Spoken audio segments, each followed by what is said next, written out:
Enggak ada makhluk yang agung melainkan yang diagungkan oleh yang maha agung subhanahu wa ta'ala. Dan Allah mengagungkan Nabi Muhammad, memuliakan Nabi Muhammad. Tidak menciptakan makhluk yang lebih dicintai oleh Allah melebihi Nabi Muhammad. Enggak ada makhluk yang lebih agung dari Nabi Muhammad. Enggak ada makhluk yang lebih dekat kepada Allah melebihi Nabi Muhammad. Bahkan Allah yang Maha Esa menjadikan makhluk Nabi Muhammad SAW esa, satu-satunya yang paling unik, enggak ada saingan, enggak ada banding. Di dalam sifat, di dalam gerak-geriknya, di dalam keindahannya. Lam ya'ti bashar ala mithli khalqihi fi mahasini nazarihi wa sam'ihi wa nutqih. Enggak ada manusia yang bisa mendekati, menyamai Rasulullah, menyamai fisiknya Rasulullah.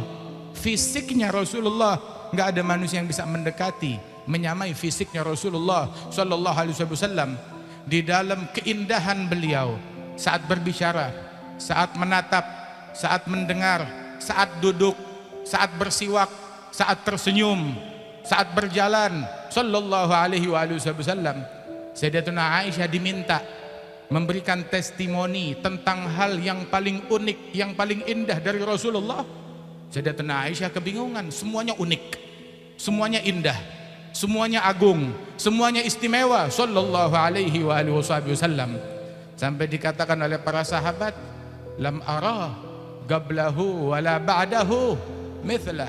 Saya tidak pernah melihat sebelum Nabi Muhammad, setelah Nabi Muhammad, enggak pernah melihat orang yang seperti Nabi Muhammad sallallahu alaihi wasallam. Mablaghul ilmi fihi annahu bashar. Beliau manusia, tapi wa annahu khairu khalqillahi kullihimi, sebaik-baiknya makhluknya Allah di alam semesta sallallahu alaihi wasallam. Sayyidina Uwais Al-Qarni, beliau berkata kepada Al-Imam Sayyidina Umar bin Al-Khattab Amirul Mu'minin wal Imam Ali bin Abi Talib, berkata kepada mereka, ya Umar, ya Ali, ma araftu ma min Rasulillah illa dhil. Wahai Umar, wahai Ali, ini kalian duduk kenal Rasulullah, duduk bersama Rasulullah bertahun-tahun. Sayyidina Ali dari lahir kenal Rasulullah, dari bayi diasuh dan tinggal di rumah Rasulullah sallallahu alaihi wasallam dari kecil beliau, dari sebelum tamyiz. Seumur hidupnya, mayoritas hidupnya dilalui dekat dan kenal dengan Rasulullah sallallahu alaihi wasallam. Begitu juga Sayyidina Umar bin Al-Khattab. Tapi Sayyidina Uwais bilang, yang kalian kenal dari Rasulullah itu hanya bayangannya. Bagaimana kita mau mensifatkan seseorang tanpa melihat orang tersebut, tetapi hanya melihat bayangannya? Dan dengan melihat bayangannya, lihat berapa maulid yang digubah, berapa syair yang dibuat, berapa pujian yang digubah untuk Rasulullah sallallahu alaihi wasallam. Dan mereka hanya mensifatkan bayangan, belum menyifatkan hakikat Rasulullah. Di mana hakikatnya Nabi Muhammad? Di mana hakikatnya Nabi Muhammad?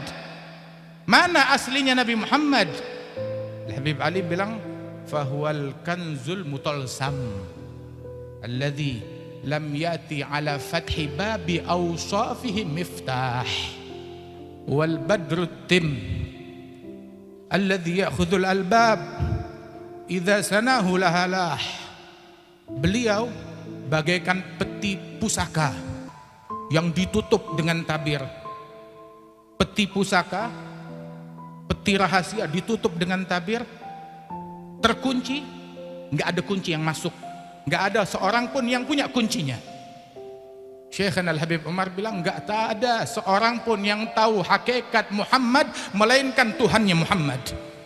Hanya Allah yang mengetahui hakikatnya Nabi Muhammad.